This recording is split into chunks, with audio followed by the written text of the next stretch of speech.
Good morning. What a great place, huh? It's outstanding to see so many great faces from all over the country and all over the world here. I'm the business guy, the economic development guy, and it's so hard to follow such great leaders. Something Sue does with the business community every year, which is just outstanding in her role for Habitat, is she gets all the business leaders and CEOs out with hammers and nails to build houses every year. And I can tell you, she's good at it. And so Sue, thanks for your leadership. Peter, a transit visionary, I think everybody agrees with that. And Charlie, buses, they're great. We love buses.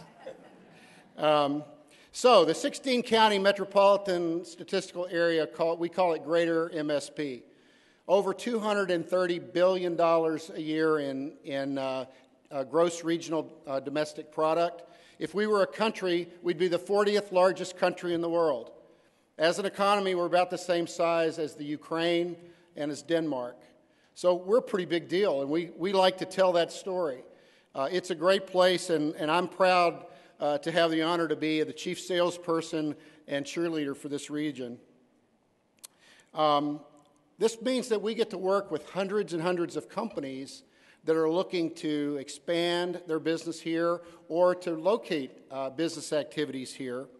And typically the first question that we get from these businesses is whether we're going to be able to supply the quality and the quantity of workers that they need with the right skills to help their company grow and prosper in our economy. Many times, the next question we hear is, how and how long will it take those workers to get to and from our businesses?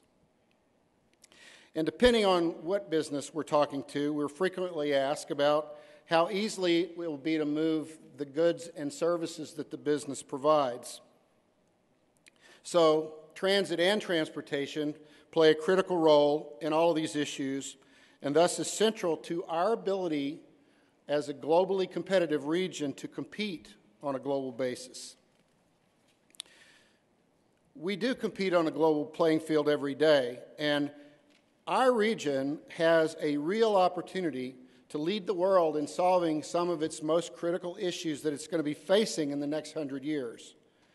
Safe and abundant food, companies like Cargill, General Mills, Hormel, Land O'Lakes, and I can go on and on.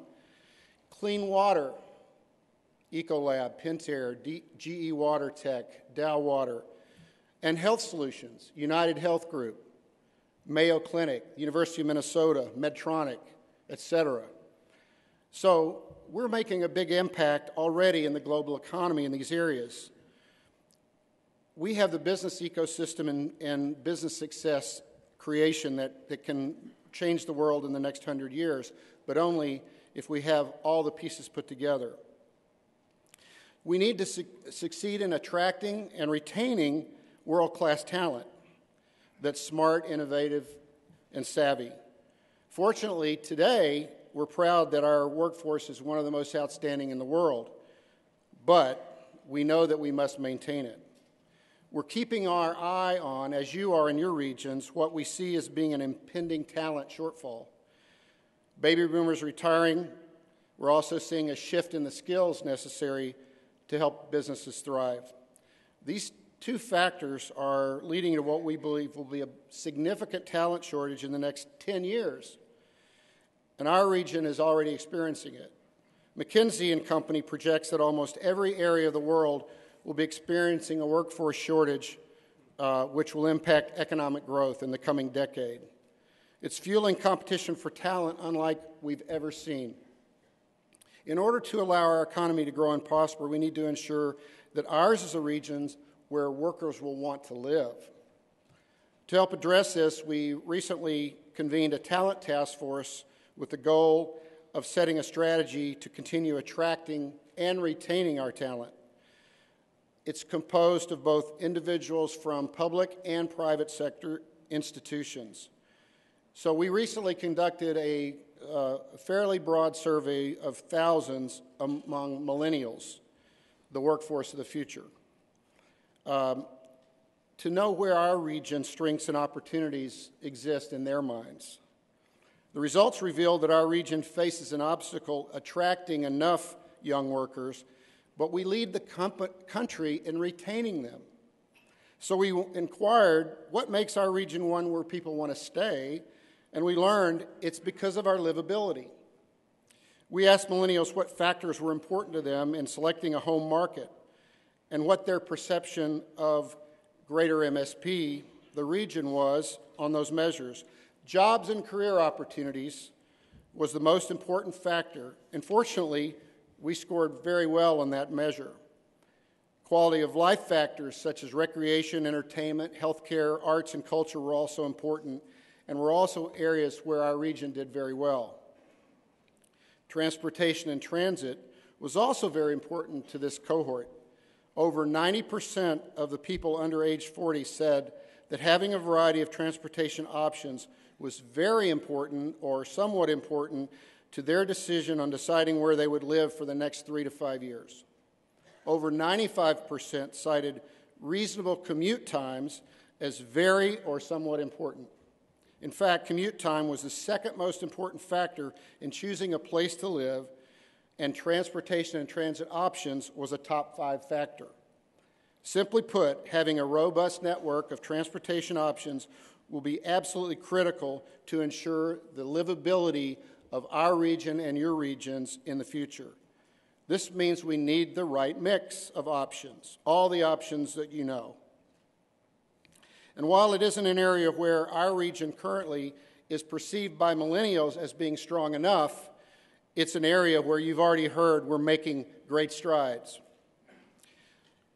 In my experience, there are really 5 common denominators of regional competitiveness and regional excellence. The first is the community's brand and image. It tells residents, visitors, and business investors what you stand for as a region and how they can engage with you and the community to make it even stronger if they invest. Second, of course, is a strong workforce and all the educational factors. Globally competitive cities are those that can thrive in our knowledge-based economy globally. You need the workforce and the skills and knowledge to make your economy continue to grow. Successful regions are those that will attract and develop smart people and give them the opportunities to apply that knowledge. The third thing that will be your success and your lever of success is making sure you have a very robust entrepreneurial ecosystem, because that's the lifeblood of the future and needs to be nurtured. The ability to generate new ideas and bring those ideas to life is what makes your region competitive. Fourth, and already decided today, is social equity and diversity. We're just becoming a different place. Millennials are more diverse. How these individuals thrive and grow will drive your region's future. They're the source of all your future ideas and your future opportunities. And ensuring that everyone works well together and on equal footing will be critical to having your globally competitive region. And finally, and saved it for last, outstanding infrastructure and connectivity. That's a lever that you can actually move. What this conference is all about. The communities that thrive are those that connect. On the local level to share ideas and collaborate, and on a global scale to get global market access and gain new ideas. So creating livable communities with engaged citizens is our challenge for this century. Maintaining and growing a talented workforce is critical to keeping that competitive edge. In many ways, it's a virtuous cycle. Talented workers want more from their communities. Livable communities need more civically engaged talent. Transit and transportation are at the crux of that. By making sure that all the levers that we can move are working together will ensure that our cities are positioned for future success.